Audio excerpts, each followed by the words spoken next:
The alert fires at 3:07 a.m. You look at it. You go back to sleep. That used to be the thing you were most afraid of. Intern. You're 20 years old, computer science junior. You spent most of the fall doing leak code at midnight. Easy ones first, then medium, then the hard ones. You tell people you worked through them systematically. The truth is, you got stuck on medium for a while and just kept going. Eventually, they got less impossible. You get a Google internship, $8,500 a month, housing stipend, free food. You text your parents. Your mom cries. First day. You badge in. The campus is bigger than your college. Your manager gives you a real project on a real code base. 15 million lines of code. You open the file tree and just scroll for a while. You spend the first week reading documentation and trying to figure out which questions are safe to ask and which ones will make you look like you don't belong there. You mostly feel like you don't belong there. Your first pull request is 47 lines of code. It takes 4 days. Your senior reviewer leaves 23 comments. This should be a constant. Why not use the existing util? This will break under concurrency. You revise and resubmit, get more comments, revise again. It gets merged. You don't feel like you did a particularly good job. Week 8, your feature goes live. Real servers, real users, 200 million of them. You check the dashboard a few times. You don't tell anyone it was yours. End of summer, return offer, $175,000 base, $200,000 in stock vesting over 4 years. You're 20 and you say yes before the call is even finished. You should have waited and negotiated. You'll figure that out later. Junior engineer. Full-time now, L3. You feel rich. You are compared to everyone else you know. Within the first month, you realize the internship was a controlled environment. The actual code base is messier. Documentation is out of date or missing entirely. There are parts of the system that nobody fully understands anymore. And when you ask your tech lead about one of them, he says, "Yeah, that's just how it is." That's a phrase you'll hear a lot. You get assigned tickets, you close tickets, you go to stand-ups, you close more tickets. It's not bad work. You're learning things, you're useful, but you're mostly executing. Someone else decided what needed to be built. Your job is to build it without breaking anything. 3 months in, you're on call for the first time. 3 a.m., pager duty fires, error rate spiking. You SSH in, grep the logs, and genuinely have no idea what you're looking at. You ping the senior on backup. He shows up in Slack, looks at a few things, runs some commands, and has it resolved in 11 minutes. You sit there watching, taking notes. In 2 years, that's going to be you on the other end of that page, but you don't know that yet. 6 months in, performance review, meeting expectations, thus. You were hoping for exceeding. Your manager explains that at L3, it's mostly about execution. You're executing well. Come back in a year. You close more tickets. 2 more years pass. Senior engineer. 3 years in, L5, senior engineer, $280,000 total. Comp. You're not sure exactly when it changed, but somewhere in year 2 or 3, the code base stopped being unfamiliar. You read a design doc now, and the problem just jumps off the page. You review a PR and already know where it's going to break in production before you run it. You still make mistakes, you still get surprised, but you're not lost anymore. You're in the middle of a platform migration that's been going 6 months and is 3 weeks from done. It's 11 p.m. on a Tuesday, and you're still there. Not because anyone asked you to be, because you're in the middle of something and stopping would mean losing the thread. The office is dark. You're writing integration tests. You haven't checked your phone in a while. There's a thing that happens sometimes where a problem is just fully in your head all at once, and you're not really thinking. Your hands are just keeping up. It doesn't happen every day. When it does, it's hard to explain to someone who hasn't felt it. It's why people stay in this job longer than makes financial sense. You ship the migration. 1 Slack message in the Eng channel. Migration complete. 3 thumbs up. You close the laptop and go home. A few months after that, a junior pages you at 3 a.m. You fix the incident in 11 minutes. On the call, he barely says anything. You remember sitting in that same silence, watching someone older do exactly this. You're making good money, the work is real, and a lot of engineers stay at this level their whole career. That's actually a reasonable thing to do, but your manager wants to meet outside the regular 1.1 time. The fork. They say you're ready for L6. There are two ways to do it.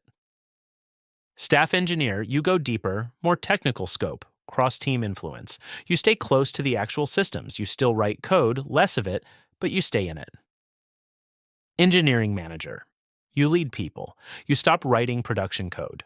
Your output is your team's output from here on. Both paths are legitimate and both are harder than they look from where you're currently sitting. You go home and think about it for a couple weeks. You make a list, you throw the list away, you make a choice. You'll probably wonder about the other one for a while. Staff engineer. L7, staff engineer, $450,000. 3 weeks in and you haven't written a single line of production code. You write documents, architecture proposals, technical strategy memos, design reviews for systems that don't exist yet. One of these documents will shape how 300 engineers work for the next 2 years. Most of them will read it without knowing who wrote it or caring much. You have no authority over anyone. What you have is people know your work, and when you say something in a design review, they take it seriously. That's not nothing. But it's also not the same as just telling someone what to do, and there will be moments where you feel the difference sharply. If a junior engineer disagrees with your design, you can't override them. You have to be right, and you have to convince them. This is finer than it sounds, and it happens more often than you'd expect. You're running a platform initiative across 4 teams, none of which report to you. You schedule meetings and write proposals and follow up when things go quiet. One team is blocked on a dependency that's 6 weeks late. Their manager escalates. Your name ends up in the escalation chain even though you didn't write a single line of that dependency. In a design review, you spot a flaw, a race condition that would cause data loss in a specific scenario. You explain it. The tech lead doesn't see it. You go to a whiteboard and walk through it for 40 minutes. He sees it. The system ships without the bug 6 weeks later. Nobody else on the team knows you found it. The work matters. The credit goes elsewhere most of the time. You've made your peace with that, more or less. Engineering manager. EM, 6 engineers, $380,000. First week, you don't write code. You keep expecting to find time for it, and the time doesn't come. Your job is now 1.1's performance reviews, roadmap planning, headcount requests, recruiting pipelines. When there's an incident, your engineers handle it. You watch the Slack channel and ask if they need anything unblocked. You have to consciously not jump in and start debugging yourself. One of your engineers starts struggling, slow on PRs, missed deadlines. He's clearly smart, and you know it's not a capability issue. You have 4 1.1s just trying to understand what's going on. Turns out there's something happening in his life. You give him a lighter sprint load and some room. He comes back, and by the end of the year, he's one of your strongest contributors. You don't put this in a document anywhere. It just happened. Year-end, performance calibration. You fight hard for one of your engineers to get promoted. She messages you afterward. I wouldn't have gotten this without you. You save that message in a folder. Then the layoff. Company misses earnings, 10% reduction. Your org loses 3 people. You find out on a Monday, you tell them on a Wednesday with HR on the call. Legal requires a script, you read it, you tell them their last day, their severance package, their COBRA options. When the call ends, you sit there for a minute, then you close the laptop and go to your next meeting. There are 14 more on your calendar today. Both paths lead here. Director. 12 years in, you run an organization, not a team, but multiple teams with managers between you and most of the engineers. 80 people, 6 managers. You haven't written production code in 3 years. You know this because you tried at a hackathon and a junior engineer left a comment on your PR that was correct. Your calendar has 6 hours of meetings on a light day, quarterly planning, headcount negotiations with finance, Org structure decisions. You move boxes around on a slide and it determines what 40 people spend the next 6 months working on. You're in a budget review. Slide 47 of 60. Somewhere in the back of your head, you're thinking about a distributed system you designed 9 years ago, wondering if it's still running, whether anyone remembers why certain decisions got made that way. Probably not. Things get rewritten. Your phone buzzes. P0 incident. One of your managers is handling it. You open Slack and watch the thread. You don't type anything. Learning not to jump in took longer than you expected. It resolves in 40 minutes. You send nice work.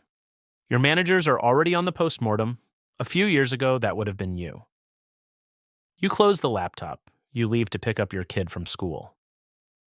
At 20, you wanted to build things. You still think of yourself as someone who builds things. It just looks different now than you imagined it would. You can't point to when the trade-off happened. You made it anyway. Somewhere, a CS freshman just got their first internship offer. They're texting their parents, they're Googling what RSU means because nobody explained it, and they're embarrassed to ask. They have no idea what's coming. Not the 3 a.m. alerts, not the layoff calls, not what it actually feels like to watch a Slack incident channel and not type anything because trusting your team is now the actual job. They'll figure it out. Everyone does eventually.